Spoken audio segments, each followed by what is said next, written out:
Hello athlete, स्वागत है आप सभी का इस वीडियो में। आई होप आप सबकी ट्रेनिंग अच्छे से चल रही होगी। और जैसा कि मैंने पिछले वीडियो में बोला था कि इस वीडियो में मैं आपको कुछ हडल मोबिलिटी वाली एक्सरसाइजेस बताऊंगा, तो ये रही वो वीडियो। और आज के इस वीडियो में हम लोग कुछ हडल मोबिलिटी वाली एक्सरसाइजेस देखने वाले हैं जिनको करने से आप अपनी मोबिलिटी को इम्प्रूव कर सकते हो। और एक एथलीट के लिए मोबिलिटी काफी ज्यादा इंपॉर्टेंट रहती है, क्योंकि जितनी ज्यादा हमारी मोबिलिटी रहती है इसका मतलब है कि हम लोग उतना ज्यादा रेंज ऑफ मोशन बिना किसी एक्सटर्नल फोर्स के खोल सकते हैं। अभी रेंज ऑफ मोशन क्या होता है इसके बारे में मैंने पिछले वीडियो में एक्सप्लेन किया था, तो आप जाके वो वीडियो भी देख सकते हो, यहाँ पे लिंक मिल जाएगा। अब हम लोग बिना टाइम वेस्ट करे वीडियो को स्टार्ट करते हैं, लेकिन आगे बढ़ने से पहले अगर आप चैनल पर नए हो तो इसे सब्सक्राइब जरूर कर देना ताकि आप ऐसी वीडियोस को मिस ना करो। अब हम लोग आज की सबसे पहली एक्सरसाइज को देख लेते हैं। तो जैसे कि जो ये हडल मोबिलिटी वाली एक्सरसाइजेस है, इनके कुछ ऐसे स्पेसिफिक नाम नहीं है कि आप इनको यही नाम से बुलाते हो, तो मैं आपको इन एक्सरसाइजेस का नाम नहीं बताऊंगा, बस आपको समझा दूंगा कि आपको ये एक्सरसाइजेस कैसे करनी है। फिर आप इनको ध्यान में रख सकते हो और फ्यूचर में जब भी आप हडल मोबिलिटी का वर्कआउट करोगे तब आप ये वीडियोस को फिर से देख भी सकते हो। जो भी हम लोग एक्सरसाइज करेंगे आपको उनको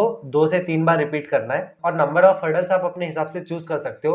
अगर आप सिर्फ 5 हडल से कोई एक्सरसाइज को कर रहे हो तो फिर आपको 3-4 सेट्स करने हैं, और अगर आप 10 हडल्स पूरे लगा के कर रहे हो तो 1-2 सेट करोगे तो वो भी सफिशियंट रहेगा। जो सबसे पहली एक्सरसाइज है इसमें हमें ए स्किप के जैसे मार्च करना है हडल्स के ऊपर से।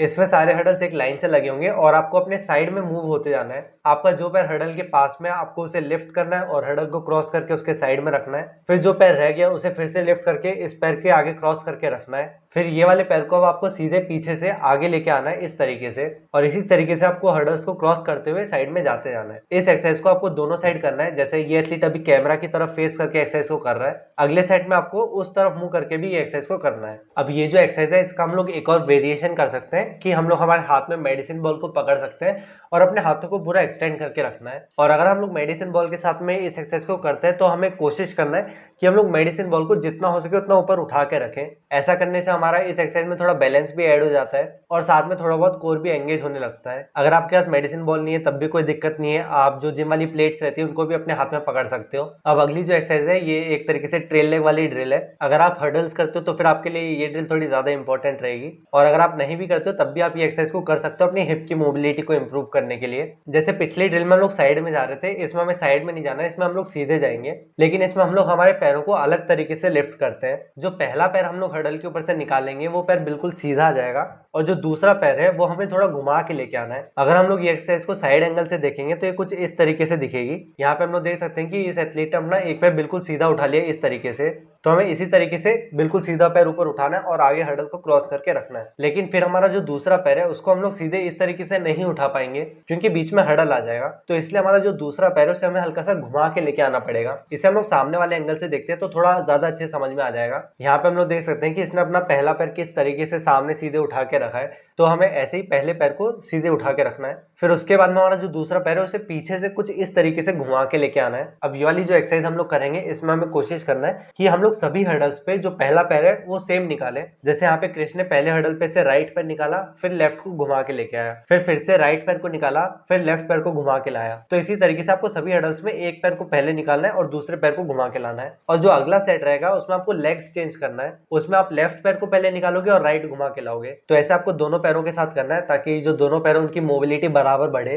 अब जो अगली ड्रिल है उसमें हमें साइड में या आगे नहीं जाना है, उसमें हमें पीछे की तरफ जाना है हर्डल को क्रॉस करते हुए। इसमें हमारे जो दोनों पैर है वो टेढ़े होके आएंगे। आप ये वीडियो में देख सकते हो कि हमें ये एक्सरसाइज किस तरीके से करनी है। ऐसे आपको हर्डल को क्रॉस करते करते पीछे जाना है। और एक और चीज का आप ध्यान रखना कि जब भी हम लोग हर्डल मोबिलिटी वाला वर्कआउट करते हैं तब हमें कोशिश करना है कि हम हर्डल को टच ना करें। वैसे मतलब कॉमन सी बात है, हर कोई इंसान परफेक्ट नहीं होता, टच नॉर्मली हो जाता है, लेकिन हमें कोशिश करना है कि हम टच ना करें। मतलब हमारा इंटेंशन ये होना चाहिए कि हर्डल को टच ना करें, हम अच्छे से हमारे लेग्स को लिफ्ट करके अच्छे से क्रॉस करें। क्योंकि अगर हम लोग टच करके कर रहे हैं तो इसका मतलब है कि हम लोग अपने पैरों को उतना खोल नहीं रहे, मतलब हमारी मोबिलिटी उतनी अच्छी नहीं है। और अगर आप हर्डल्स को बिना टच किए एक्सरसाइजेस को कर पाते हो तो इसका मतलब है कि आपकी मोबिलिटी अच्छी है। अब जो अगली एक्सरसाइज है उसमें भी हमें हर्डल पे सामने जाना है, सीधे जाना है क्रॉस करते हुए, लेकिन इसमें हम लोग हमारे पैरों को अलग तरीके से लिफ्ट करेंगे। इसमें हमें हमारे घुटनों को बिल्कुल भी नहीं मोड़ना है, हम हमारे पैरों को साइड में लिफ्ट करेंगे और फिर घुमा के आगे लेके आएंगे। जैसे कि हम लोग यहाँ पे साइड में देख सकते हैं। जब आप ये एक्सरसाइज को करोगे तब आपको हल्का फुल्का रोबोट के जैसा लगना चाहिए, आपको ऐसा फील होना चाहिए कि आपके पास घुटना है ही नहीं। अब इसके बाद जो अगली ड्रिल है उसमें हमें हर्डल के ऊपर से नहीं बल्कि हर्डल के नीचे से जाना है। इसमें हमें एक हल्का सा डीप स्क्वाट करना है और हर्डल्स को क्रॉस करना है नीचे से।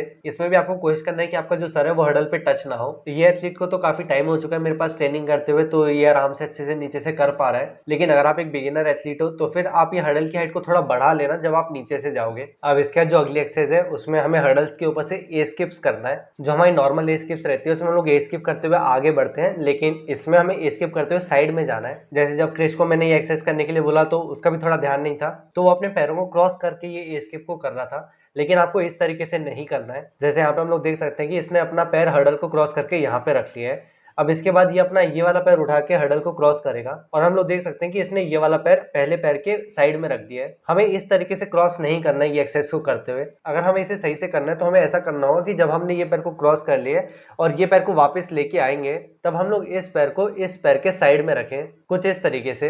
हर्डल को क्रॉस करेंगे तो हमारा एक पैर पहले जाएगा और दूसरा पैर उसके बाद में आएगा। तो जो हमारा दूसरा पैर हम लोग ला रहे हैं वो हम लोग को पहले पैर के आगे नहीं लेके जाना है, उसके पहले ही रखना है। अब इसके बाद में हमें स्ट्रेट लेग स्किप्स करना है हर्डल्स के ऊपर से। इसमें हमें हमारे पैरों को सीधा उठाना है और सीधा क्रॉस करके रखना है। ये सेम ए स्किप जैसी ही है, लेकिन इसमें बस एक फर्क रहेगा कि हमारे पैर खुले रहेंगे। यहाँ पे हम लोग देख सकते हैं कि इसका पैर बिल्कुल सीधा है और अपनी तरफ पॉइंटेड है। ये दोनों जो ड्रिल थी ये थोड़ी डायनेमिक ड्रिल्स हैं और ये आप तभी करना जब आपका थोड़ा अच्छे से वार्म अप हो चुका हो। अब इसके बाद जो अगली एक्सरसाइज है उसमें हमें हमारे एक पैर को लिफ्ट करके रखना है कुछ इस तरीके से, और बिना इस पैर को नीचे रखे सारे हर्डल्स को क्रॉस करना है आगे बढ़ते हुए। अगर हम लोग साइड एंगल से देखेंगे तो हम लोग देख सकते हैं कि इसने अपना एक पैर पूरे टाइम इस हर्डल के ऊपर रखा है। हमें एक्सरसाइज हर्डल के साइड से नहीं करना है, हर्डल के ऊपर ही करना है। और अगर आपको ये डिफिकल्टी को बढ़ाना है तो फिर आप ये हर्डल की हाइट को थोड़ा और बढ़ा सकते हो इस एक्सरसाइज में। अब अगली जो एक्सरसाइज है इसमें हमें हर्डल्स के ऊपर से घूम घूम के जाना है। इसमें हमें हमारे एक पैर को पीछे से क्रॉस करना है और एक पैर को आगे से क्रॉस करना है। जैसे हम लोग यहाँ पे देख सकते हैं कि एथलीट हर्डल्स को अपनी पीठ दिखा के खड़ा है। अब इसको अपने एक पैर को हर्डल के ऊपर से निकालना है पीछे की तरफ से,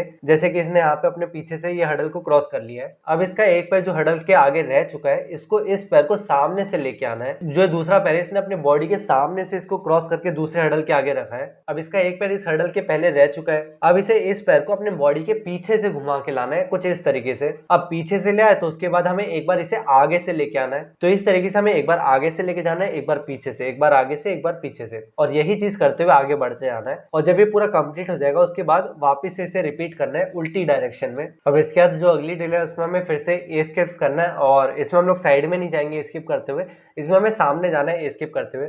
और ये हमें सिंगल लेग से करना है। जो इससे पहले हमने ए स्किप वाली एक्सरसाइज करी थी उसमें हम लोग दोनों पैर को लिफ्ट कर रहे थे, लेकिन इसमें हम लोग सिर्फ एक पैर को लिफ्ट करके क्रॉस करेंगे। और हमें कोशिश करना है कि जितना हर्डल की हाइट है उसके ऊपर से हम लोग हमारे पैरों को लेके जाए। अब इसके बाद ए स्किप का एक और वेरिएशन है वो हम लोग देख लेते हैं। इसमें हमें ए स्किप करना है और ए स्किप करने के बाद हमें हमारी बॉडी को घुमाना है आगे की तरफ से और फिर से एक ए स्किप करना है। फिर हमें फिर से हमारी बॉडी को घुमाना है और फिर से ए स्किप करना है। और इस तरीके से हर एक हर्डल को क्रॉस करने के बाद हल्का सा घूमना है, फिर उसके बाद में ए स्किप करना है। ये वीडियो में जो एथलीट आपको ये ड्रिल्स करके दिखा रहा है उसका नाम है क्रिश। और जब क्रिश मेरे पास ट्रेनिंग करने के लिए आया था तो उसकी जंप कुछ ऐसी थी और फिर हमने 8-10 महीने तक ट्रेनिंग करी और उसके बाद अब उसकी जंप ऐसी हो चुकी है। अब इतने टाइम में हमने ऐसी क्या क्या चीज़ें करी जिससे उसकी जंप इंप्रूव हुई उसके बारे में मैंने एक डिटेल वीडियो बनाई है। वो वीडियो देखने के लिए आप यहाँ पे साइड में क्लिक कर सकते हो। आई होप आपको ये वीडियो पसंद आई होगी और इससे आपको कुछ वैल्यू मिली होगी। अगर आपको ये वीडियो पसंद आई तो मुझे लाइक करके ज़रूर बताना, और अगर आप चाहते हो कि मैं किसी और टॉपिक पे वीडियो बनाऊँ तो वो भी आप मुझे कमेंट सेक्शन में बता सकते हो।